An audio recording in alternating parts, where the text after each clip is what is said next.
ህዝብ ምርጫ ያሸነፈው የቤተሰብ ጨዋታ አቅራቢ ማን ነው? በሰፊ ልዩነት ሙሉ ለሙሉ መብቱ ለቤተሰቦቻችን ትተን መልስ አግኝተናል። ማን ነው? ላስገባ ባካችሁ ደግሞ ሰዎች እንዲያነሱ አትንኳቸው። ለራሳቸው የተሰቃዩ የሚኖሩ ናቸው እኮ እግዚአብሔር። ይሄ ደግሞ በስምንተኛ ቀን ካሜራማን እያሳያቸው እዚህ ጋር ለጠቅላይ ሚኒስትሩ መልካም ምኞታችሁ ግለጹላቸው። ስለዚህኛው ቪዲዮ ምላሽ የሰዎች ኮሜንት አይቼ የምር አስደነገጠኝ። የነጻነት ወርቅነህ ተተኪ የቤተሰብ ጨዋታ እንግዲህ ቀጣይ የሚመራ ሰው ተለይቷል። ስለይ እንዴት ምርጫው እንዴት ነበር? ስለ ሰውየውስ ምን አስተያየት አለ ላላችሁኝ በዚህ ቪዲዮ አስተያየቴንና እንዲሁ ደግሞ ስለ ምርጫው ሂደት አንዳንድ ነገሮችን እናነሳለን።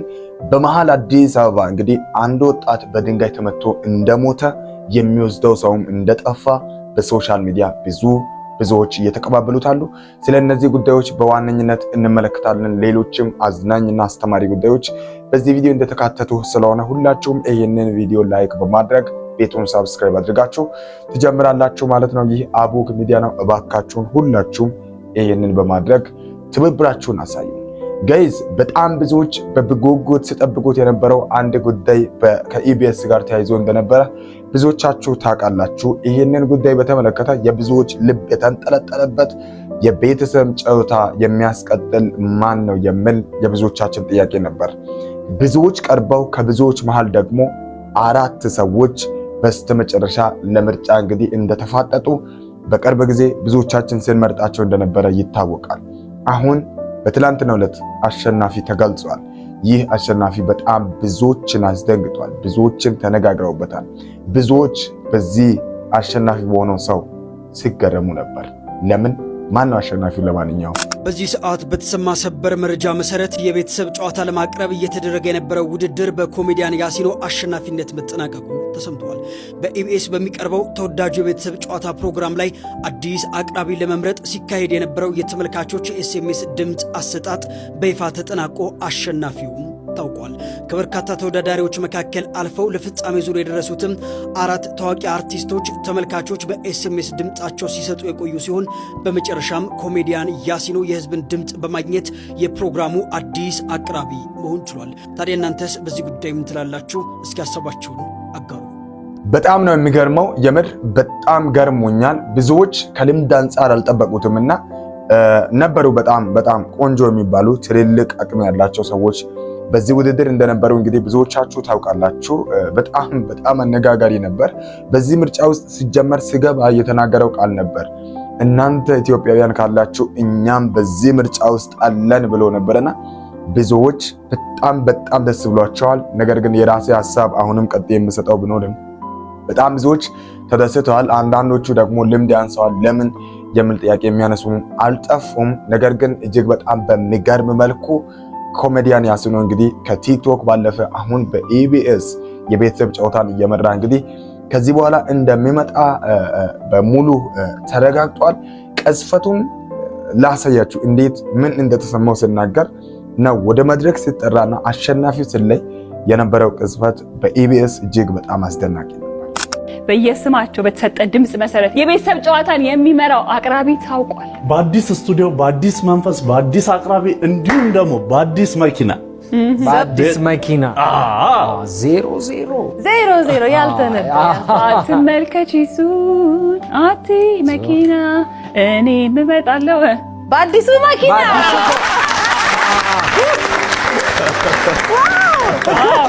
ጥበብ ግጥም ስትቀበል ትንሳኤና ሮቤል ግን በጣም ይገርማል።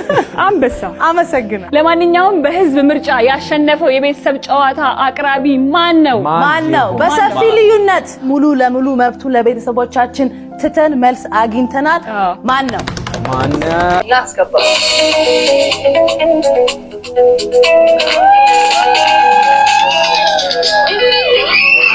ኮሜዲያን ያሲኖ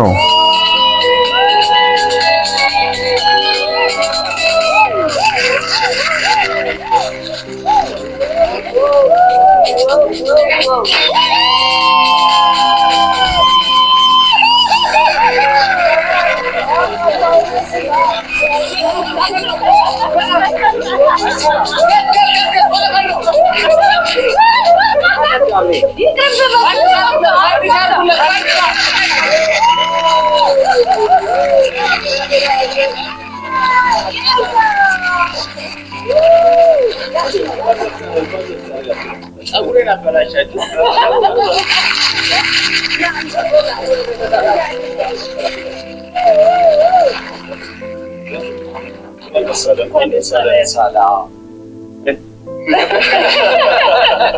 የቤተሰብ ጨዋታን ከዚህ በኋላ የሚያቀርብልን ማን ነው?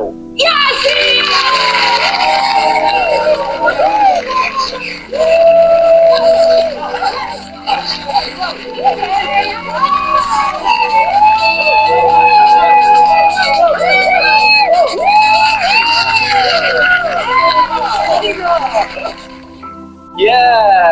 ማስታወቂያው ላይ የቤተሰብ ጨዋታ ሞፈረቱ ውስጥ ገቦ ማዳም ያስሉ በኤአይ ተሰርቶ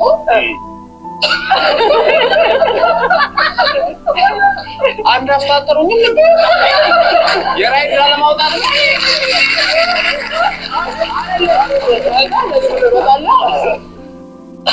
ኮሜዲያን ቁጥር አንድ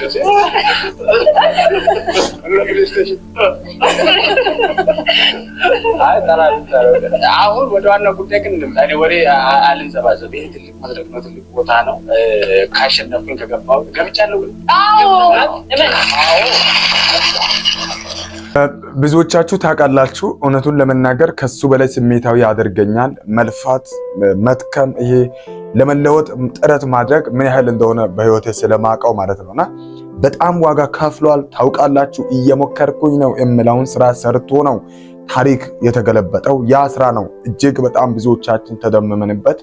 ብዙዎቻችን የግል ህይወታችንን በደንብ መመንካት እኛ ውስጥ ገባ። ከዛ በኋላ በሶሻል ሚዲያ የሚሰራቸው ስራዎች ጋይስ ምን አይነት ስራዎችን መስራት እንደጀመረ አላውቅም። ኮምፕሊትሊ ከዛ በኋላ ተቀየረ ያስኑና ብዙዎች በጣም አልጠበቅንም። ለቤተሰብ ጨዋታ ምርጫ ሲመጣና ገብቻለሁ ወይ የምለውን ስጠይቅ ታውቃላችሁ ዋጋ የከፈለ ሰው ያውቀዋልና ታሪክ አንድ ቀን ተገለበጠ። ይሄንን ቅስፈት እውነት ሰው ሰርቶ ሊደርስ እንደሚችል ሰርቶ ሊለወጥ እንደሚችል ለኔ አሳይቶኛል። ምንም ማለት አልችልም። እንኳን ደስ አለ። የምር በጣም ደስ ብሎኛል። ሰው ለፍቶ ተክቶ ጥሮ ዋጋ ከፍሎ ሲሳካለት እንዴት አባቱ ነው የሚያስደስተው። በእናታችሁ የእውነት በጣም ነው ደስ ያለኝ። ልነግራችሁ ከምችለው በላይ እጅግ በጣም ውስጤን ደስታ ተቆጣጥሮታል። ለምን መሰላችሁ ይህንን እየተደሰትኩት? በቃ ኢቢኤስ ላይ ቀርቦ ሰይፉ በኢቢኤስ ቀርቦ ነበርና ስናገር ሰምታችሁ እንደሆነ ስልክን በተደጋጋሚ እስከዛ ድረስ ሲሰራ የነበረው ስልክ ከሰው እየተቀበለ ነው እና በጣም አስቸጋሪ ነው ሰውን መለመን፣ የሰውን ፊት ማየት። አንዳንድ ጊዜ ደግሞ እየለፋችሁ ምንም በማይታይበት ነገር መሆኑ ደግሞ በጣም አስጨናቂ ነበር። ኮሜዲያን ያሲን እንኳን ደስ አለ። የኢትዮጵያ ሕዝብ እንግዲህ መርጠዋል። ጥሩ ነገርን እንደምታሳየን፣ ጥሩ አድርገን እንደምታስቀጥል፣ ቆንጆ ነገር ካንተ እንደምናይ ባለሙሉ እምነት ነኝ። ለማንኛውም ኮሜዲያን ያሲን ቀጣይ የቤተሰብ ጨዋታ ነፃነት ወርቅነህን እንግዲህ በመተካት የሚመራ ነው የሚሆነው። እስኪ ሐሳብ አስተያየታችሁን እንድታጋሩ ለእናንተ እኔም ክፍት አድርጌያለሁ። ደስ ብሏችኋል እንደኔ ወይስ ምንድነው የምትሉት? ሐሳብ ካላችሁ የለፋ ይደከመ ዋጋ የከፈለ ሰው ሲሳካለት እንደኔ የምደሰት የለምና በጣም ደስ ብሎኛል ጋይስ። እንኳን ደስ አለ ያሲን። ሐሳባችሁን እስኪ ያጋሩ። ምርጫው ይገባል ትላላችሁ ወይ? አዎ፣ በምርጫው ሂደት እንግዲህ በኤስኤምኤስ ብዙዎቻችን ስንመርጠው ቆይተናል። ብዙዎች ደግሞ የራሳቸውን ሲመርጡ ነበር። ነገር ግን በስተመጨረሻ በሰፊ ልዩነት አሸናፊ ሆኖ ኮሜዲያን ያሲን የቤተሰብ ጨዋታን ከዚህ በኋላ ይመራል። እጅግ በጣም ደምቅ ያለ ነገርን እንደምናይ እንግዲህ ተስፋ አደርጋለሁ። የእናንተን ሐሳብ አጋሩ ጋይስ። በኢትዮጵያ ውስጥ የግድያ ወንጀሎች እጅግ በጣም እየበዙ ሲመጡ እጅግ በጣም ደግሞ ቀለዋል። በጣም ነው ያሳዘነኝ የእውነት። ይህንን ነገር ስትሰሙ ልባችሁ እንደሚሰነጠቅ፣ ልባችሁ በጣም እንደሚያዝን ይሰማኛል። እኔ ለመጀመሪያ ጊዜ ይህንን ዜና በዚህ መልክ ነበር የዚህን ወጣት አሟሟት በመሃል አዲስ አበባ የተፈጠረውን የግድያ ዜናን ያየሁት። እዚህ ጋር የምታዩት ልጅ ማለት ነው የወላይታ ልጅ ነው እና ገለውት ነው። ቤተሰቡን የምታውቁ ሰዎች ለቤተሰቡ አድርሱ። ቆራሌው እየለቀመ ነው። ቀበና ወንዝ ጋር ገለውት ነው፣ በድንጋይ መተውት ማለት ነው። እና እባካችሁን ቤተሰቡን የምታውቁ ሰዎች ምክር ቤት ከሚቀብረው ቤተሰቡ እናቱ ያው ተብሎ ነው እና እባካችሁን ደግሞ ሰዎች እንዲያነሱ አትንኳቸው። ለራሳቸው የተሰቃዩ የሚኖሩ ሰው ናቸው እኮ እግዚአብሔርን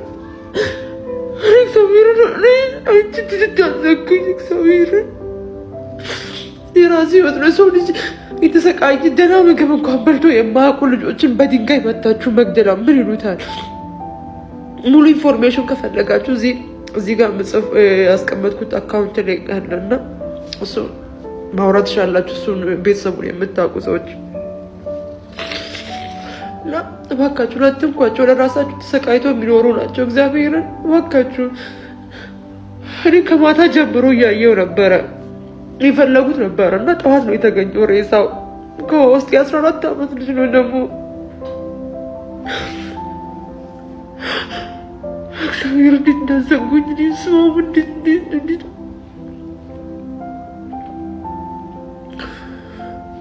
እባካችሁን አትንኳቸው እነዚህ ልጆች። ቤተሰቡን የሚያቅሱ ካለ አድርሱ እባካችሁ። ሼር ኮፒ ሊንክ ያደርጋችሁ። እኔም ባለኝ መረጃ እስካሁን ቤተሰቡ አልተገኙም። ግን በጣም እውነት በጣም ከባድ እየሆነ መጥቷል። ይሄ በኢትዮጵያ ውስጥ ያለው ለወጣት የተሰጠው ቦታና ህዝቡ ወጣቱን የሚያይበት፣ መንግስት ወጣቱን የሚያይበት የወጣቱ ጉዳይ እጅግ በጣም ከባድ አደጋ ላይ የደረሰ ይመስለኛል። ለኔ ከዚህ በበለጠ መልክ የወጣቱን ስቃይ የሚያሳይ ቆራሌ እየለቀመ ሰምታችኋል አይደለም? በድንጋይ ተመቶ ነው የሞተውና ቤተሰብ አጥቷል። ከወላይታ አካባቢ እንደሆነ እንግዲህ እየሰማን አለን። የወላይታ ልጅ ነው፣ ግን ማን እንዴት የት አካባቢ ምንም መረጃ የሚገልጽ ነገር እንደሌለ እንግዲህ በላይቭም ሲገለጽ ተመልክቻለሁኝ። ሬሳው ኦልሬዲ ተገኝቷል። ነገር ግን በጣም አሳዛኝ፣ እጅግ በጣም የሚያሳፍር፣ እጅግ በጣም የሚያስደነግጥ ስ ምንድን ነው የሚሻለን? አዲስ አበባ ውስጥ በዚህ ልክ አድርገው የሚገሉ ሰዎች አሉ። ደግሞ ምሽት አይደለም ቀን ነው የተፈጠረው። ግን ሬሳው እንግዲህ በጣም በአሰቃቂ ሁኔታ ተገኝቷል። ግን የተገኘውን ሬሳ የሚወስድ አካል ጠፍቷል። ደግሞ በጣም የሚያሳዝን የሚወስድ አካል የለም። ለማንኛውም ይህንን ልጅ የምታውቁ ብዙዎቻችሁ ባካችሁን አደራችሁን ልላችሁ ነው። ይህ ሰው በምክር ቤቱ በኩል ከመቀበር በቤተሰቡ በኩል ቢቀበርና ቤተሰቡን መሞቱን ጭምር ቢያውቁ ጥሩ ነው እና እንደዚህ አይነት ነገር እየተፈጠረ ነው። አንድ ወጣት ይህንን በተመለከተ ስናገር ሰምቻለሁ። እዚህ አሁን አንድ ያልገባኝ ነገር ይሄ አሁን አንድ ፍሬ ልጅ ከዚህ ተነስቶ ወደ አዲስ አበባ የሄደው ልብላ የሆነ ነገር ሰርቼ አግኝቼ ልብላ ህይወትን እንኳን ይሄን ያህል ህይወትን መቀየር ካልቻልኩትም ልኖርበት ብሎ እኮ ነው ሀገሬ ነው ብሎ እኮ ነው የሄደው። አዲስ አበባን ሀገሬ ነው እኔ ኢትዮጵያዊ ነኝ ብሎ እኮ ነው የሄደው። እና በየዓመቱ ቆይ ዝም ብሎ ምንም ተጠያቂ በሌለበት ቦታ ላይ ለምንድን ነው የምንገደለው ነው? ምንድን ነው እኛ ምን ሰራ ነው? ኢትዮጵያዊ አይደለንም ነው? አዲስ አበባኛ አይወክልንም? አዲስ አበባኛ አይወክልንም ወይ? ጥያቄ በሌለበት ቦታ ሁሉም በየዓመቱ ወላይታ ይገደላል። ሁሉም በየዓመቱ ወላይታ ይገደላል። ወላይታ ኢትዮጵያዊ አይደለም ወይስ? ድንገተኛ ሞት ከሆነም እኮ ለሁሉም መሆን አለበት እኮ። በየዓመቱ እንዴት ወላይታ ብቻ ይገደላል ነው? አራፊቲ ለወላይታ ልጅ፣ አራፊቲ ለወላይታ ልጅ። ይህንን በተለይ እንድለው ያደረገው ከአንድ ዓመት በፊት ብዙዎቻችሁ እንደምታስታውሱት አንድ ጋርድ ሆኖ የሚሰራ ልጅ በጣም በአሰቃቂ ሁኔታ በሰዎች እንደተገደለ ይታወቃል። እነዚህን እያነሱ እንግዲህ ወጣቶች በተለይ ሀሳባቸውን እያነሱ ነው። በጣም አስጠልታ። እውነቴን ነው የሚላችሁ። ምንም አይነት ለመሞትም ተገደልክም በምንም ግፍ ሞትክ በቃ ፍትህ በጣም አስቸጋሪ ሆኗል። አሁን እኔ እንጃ በጣም አስቸጋሪና አሰቃቂ ሁኔታ ውስጥ እንዳለን ልብ እንድትሉ ነው። ይህንን አሁን የታየውን ልጅ ፊቱን የምታውቁ ሁላችሁም ባካችሁን ይህንን ቪዲዮ ሼር አድርጋችሁ ልጁ ተገኝቶ እንዲቀበር። ትላንትና ማታ ላይቭ ላይም ተመልክቻለሁ። ምንም አይነት መረጃ እስካሁን የለም። ስለዚህ ባካችሁን የምታውቁ ይሄ ልጅ ተገኝቶ እንዲቀበር ከቤተሰቦቹ ጋር እንድታገናኙ የምታውቁ እንድትሉ እንግዲህ ሐሳብ እየቀረበላችሁ አለ። እጅግ በጣም የሚያሳዝንና የሚያስጠላ የሚያስደነግጥ ይመስለኛል። ጋይስ ቆጮ እንዴት እንደሚዘጋጅ ታውቃላችሁ? ቆጮ ከእንጨት እንደሚዘጋጅ ብዙዎቻችን እናውቃለን። ግን እንዴት ይዘጋጃል?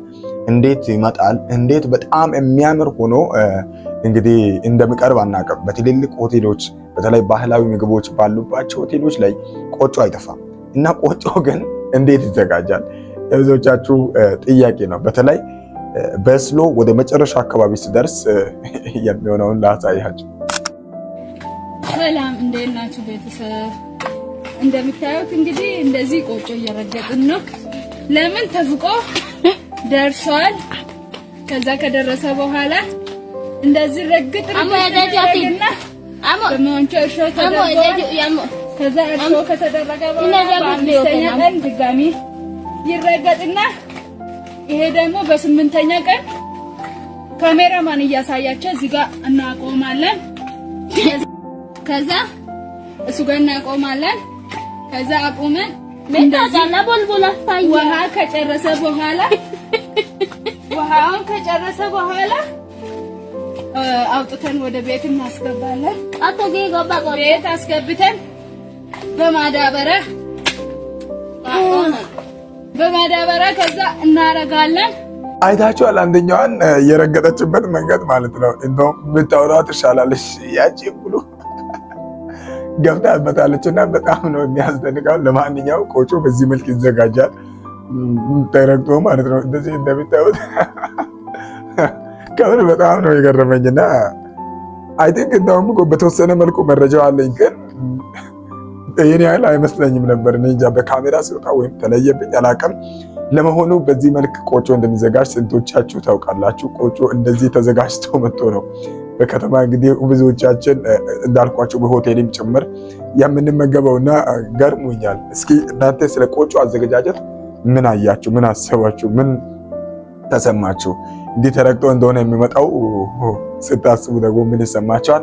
ሀሳብ አስተያየታችሁን እንድታጋሩ ጋይዝ። በኢትዮጵያ እግር ኳስ ውስጥ እጅግ በጣም አነጋጋሪ የሆነ ነገር ተፈጥሯል። ይሄ ጉዳይ በጣም ሲሪየስ ተደርጎ ሊታይ ይገባል። እስኪ ምን ተፈጠረ መሰላችሁ? የደሞዝ የጣሪያ ጉዳይ ብዙዎችን አነጋግሯል።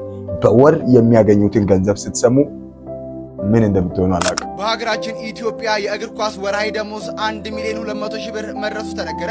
በኢትዮጵያ ፕሪሚየር ሊግ 2 አሰልጣኞች እያንዳንዳቸው በ2 ዓመታት ከ20 ሚሊዮን የኢትዮጵያ ብር በላይ ደሞዝ እንደሚከፈላቸውና 3 አሰልጣኞች ደግሞ እያንዳንዳቸው ከ15 ሚሊዮን እስከ 18 ሚሊዮን ብር ድረስ የሚያስከፍል የ2 ዓመት ስምምነት ማድረጋቸውን ሲዲ ስፖርት አስታውቋል።